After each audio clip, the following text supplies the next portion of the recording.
घमारी पाकेछ घमारी पहेँलो खालको घमारी मिठो हुन्छ के खानु त खानु त चाहनु त यसलाई के फल भन्छ बुढी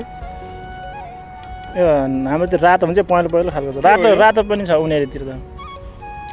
घमारी के भन्छ यसलाई कस्तो छ अमिलो छ कि तातो छ गुलियो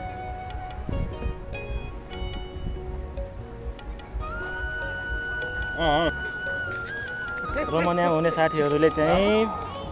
बुकारेस्टको सेक्टर 6 मा चाहिँ नेपालीहरूले जान्ने भनेको चाहिँ सिसाको पुल है यहाँ छेउमा चाहिँ पार्क छ पार्कको नाम चाहिँ छ